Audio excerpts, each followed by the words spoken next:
Aujourd'hui, j'ai voulu faire écho à une vidéo qui a été publiée sur ce canal par Rassan lors de l'ouverture d'un Vega Sicilia Unico 1964, la grande réserve de Vega Sicilia, mais aussi qui faisait elle-même écho à une autre vidéo que nous avions publiée, Nasri et moi, suite à l'ouverture par Nasri d'une de ses bouteilles du même millésime, de la même cuvée. Sauf que cette fois-ci, nous allons nous intéresser à une autre cuvée de la maison. Alors pourquoi cette maison en ce moment? Parce qu'il se trouve que j'ai acquis ce magnifique livre qui retrace à la fois l'histoire de Vega Sicilia, mais aussi l'esprit, la philosophie, on va dire, du domaine. Qu'est-ce qui a guidé ce domaine pour être un des plus grands domaines du monde? Franchement, c'est un des plus grands domaines. Chaque fois que j'ouvre une bouteille, c'est un moment assez exceptionnel, même si la bouteille en tant que telle n'est pas parfaite. Des fois, elle est quasi parfaite et parfois elle est imparfaite, mais même avec ses imperfections, j'ai un plaisir tout particulier à goûter n'importe quelle cuvée, de n'importe quelle année, quelle que soit la, la hiérarchie dans la classification des réserves du domaine, puisque il y a la réserve, la grande réserve qui est le Unico, qui est celui qui est le plus connu, qui est produit presque tous les ans. Je dirais chaque décennie, il y a peut-être 2 années où il n'est pas produit. Il y a la Reserva Especial, qui est un assemblage de 3 millésimes, qui en général, ce sont des millésimes qui ont été conservés en élevage pendant plus longtemps et ensuite assemblés pour former une réserve spéciale. Là, il y en a tous les ans, mais c'est basé sur des millésimes de Unico, uniquement, si je puis dire. Et puis, il y a aussi les Valbuena, le Quinto Año et le Tercer Año que j'ai eu l'occasion de commenter ici. Je ne vais pas revenir dans le détail, mais le Tercer Año, en 2 mots, il est mis en bouteille dans la 3e année, et le Quinto Año sont tous les deux des réserves, et le Quinto Año est mis évidemment en bouteille pendant la 5e année. Donc il faut savoir que, donc là on va s'intéresser aux Valbuena. Des Valbuena, il y en a eu depuis assez longtemps dans la maison Vega Sicilia. Des Tercer Año et des Quinto Año. Aujourd'hui, il ne reste plus que le Quinto Año. Le dernier millésime du Tercer Año, il doit dater, je pense, de 87. Oui, j'en suis sûr. 1987 a été le dernier millésime. Ensuite, cette cuvée a disparu et tout est allé dans le Quinto Año. Ça ne veut pas dire que le Quinto Año est devenu moins bon d'un coup, parce que toutes ces cuvées sont très bonnes, déjà, à la base, mais aussi parce que la philosophie de la famille Alvarez, qui a racheté le domaine en 1982, d'ailleurs, l'année même, assez curieusement, où Ribera del Duero est devenue une appellation contrôlée officielle, ben, la famille Alvarez voyait les choses d'une autre façon et donc a décidé de discontinuer finalement le Tercer Año et de se concentrer sur, année par année, sur Valbuena, Quinto Año et Unico. Il y a certaines années, comme par exemple 1988, où il n'y a pas eu de Unico et tout est passé. Donc la première année où il n'y avait plus de Tercer Año, je ne sais pas si vous me suivez, tout est passé dans le Quinto Año. Donc goûter le 88, c'est absolument exceptionnel. On est quasiment au niveau d'un Unico. Là, on va revenir à une époque où les Valbuena n'étaient pas millésimés. Et en fait, pourquoi ils n'étaient pas millésimés? Je n'ai pas encore lu tout le bouquin, je ne sais pas si la réponse sera dans ce livre, mais on a commencé à millésimer en 1975 avec le Quinto Año et le Tercer Año, on a commencé à millésimer en 1980. D'ailleurs, en 1980, c'est une année, il n'y a pas eu non plus de Unico. Voilà, donc tout est passé dans le Valbuena, Quinto ou Tercer Año. Et là, j'ai eu l'occasion de mettre la main sur un lot de 4 bouteilles de Tercer Año, de Quinto Año. Je commence à m'emmêler les pinceaux, moi-même, de Quinto Año, mais sans année. Mais ce qui est intéressant, c'est qu'il est indiqué sur l'étiquette qu'il a été embouteillé en 1979. Donc, ça me laisse penser que c'est le millésime 1974. Et là, on est en fait en face de la toute dernière cuvée de Quinto Año qui ne soit pas millésimée. Alors, je répète, je ne sais pas pourquoi jusqu'à cette date-là, on ne millésimait pas. Peut-être parce qu'on faisait des assemblages de plusieurs années, comme on le fait avec les réservoirs spéciales. Tout ça reste un mystère que j'arriverai sans doute à élucider un jour. Et donc, j'ai eu l'occasion déjà de goûter des Quinto Año divers et variés, un 2000 il n'y a pas longtemps. Alors là, je viens d'ouvrir la bouteille justement en parlant du 2000. La question se pose, c'est combien de temps à l'avance faut-il ouvrir la bouteille, comment ça se passe, etc. Comment extraire un bouchon. Alors là, sur une bouteille, s'il a été mis en bouteille en 119, donc ça fait quand même 44 ans qu'il a été mis en bouteille, donc ça fait quand même un bail. Là, en fait, sur le 2000, mon expérience, bon, le bouchon était plus jeune, mais surtout mon expérience, c'est que, ce qui est assez rare, c'est que lorsque j'ai ouvert la bouteille, le vin était exceptionnel, et après, il a légèrement décliné. Alors, il est toujours resté très bon, mais je n'ai pas retrouvé cet enchantement que j'ai eu au moment d'ouverture de la bouteille.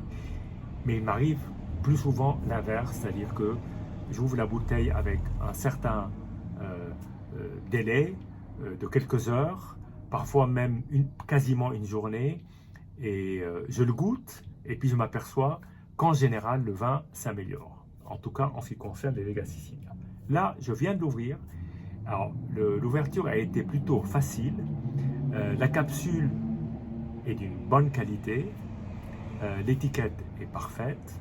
Le niveau est à mi-épaule un peu bas, mais je pense qu'il faut plus s'attacher à regarder l'état de la capsule que le niveau, parce que si l'état de la capsule est déjà corrodé, là il y a un risque de fuite, d'oxydation, même lente, qui peut affecter le vin. Là, en l'occurrence, la capsule est en bonne forme. Elle n'est pas parfaite, mais en très très bonne forme pour un vin de cet âge-là. Et de toute façon, ces vins-là ont été emmagasinés dans des caves humides. Et c'est une vieille cave. Et là, en l'occurrence, c'est encore plus sûr on va dire, de compromettre la corrosion de la capsule en s'assurant de toute façon que l'environnement est humide, ce qui permet une meilleure conservation. Et il m'est arrivé donc dans les bouteilles que j'ai déjà dégustées sur ce canal de commenter le 1978. Et donc là, si c'est en 1974, on revient à peu près 4 ans en arrière. Et donc voilà, on va attaquer ce vin sans plus tarder. Ce vin mystère, parce qu'il a toujours sa part de mystère. Et on va commencer déjà avec la robe. Alors la robe est une belle robe de Vega Sicilia, plutôt vieux, mais pas si vieux que ça, c'est-à-dire qu'en fait elle est encore d'une belle profondeur. Elle est presque noire, on a du mal à voir le fond du verre. Il y a encore un côté extrêmement pourpre et bordeaux, lit de vin, comme on dit. Et puis, évidemment, les pourtours de la robe marquent une certaine évolution qui va plutôt vers le caramel, légèrement orangé. En tout cas, on est face à un vin qui a quand même un certain âge. Alors, le tout premier né est un mélange de deux aspects, un côté floral et un côté cacaoté, chocolaté, caramel chocolat et puis floral, parfumé, un parfum assez superbe.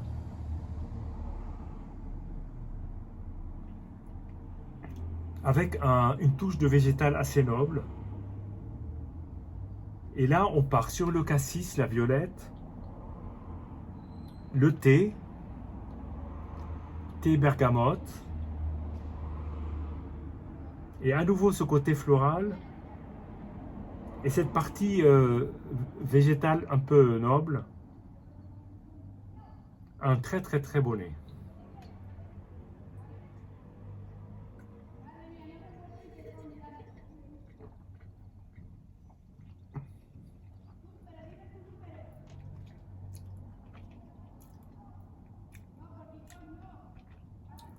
Alors déjà, il y a cette texture qui est encore tannique, avec des tanins fondus, qui sont qui crispent pas, mais il y a un côté presque un peu sablonneux de ces tanins poudrés. Et là, je parle vraiment de la texture en bouche, et avec une acidité qui soutient le vin de pratiquement juste après le premier toucher en bouche jusqu'au bout.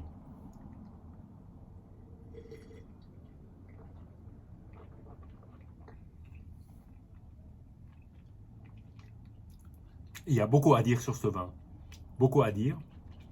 Évidemment, c'est un vin qui a un certain âge, mais c'est un vin qui tient encore, qui est solide sur ses deux jambes, qui je pense peut encore évoluer, même s'il est aujourd'hui à grande maturité. Mais en bouche, on trouve des choses absolument superbes, c'est-à-dire à la fois un côté date, un côté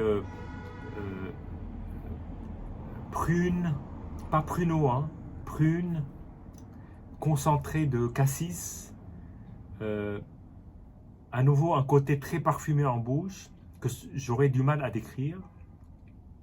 Et puis une deuxième famille d'arômes qui vont vers le café très légèrement cacaoté, avec un côté à la fois sec et à la fois doux.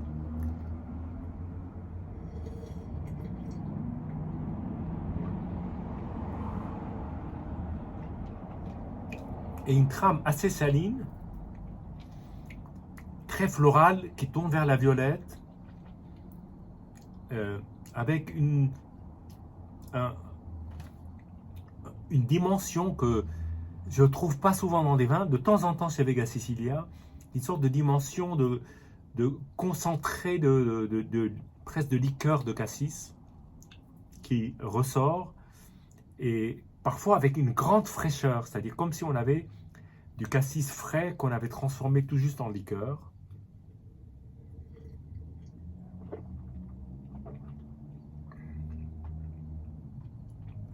Il y a quand même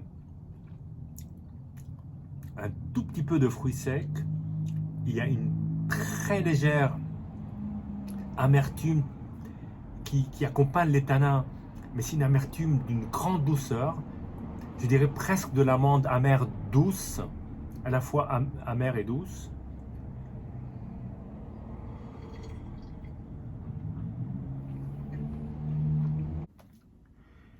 Ce vin est très inspirateur. On a envie de lui dédier un texte pour exprimer tout ce qu'on ressent. Et je retrouve l'esprit de Vega Sicilia dans ce vin, que ce soit sur la texture, les arômes, la richesse, le côté presque poétique. Et en tout cas, c'est une superbe dégustation. Santé et à bientôt.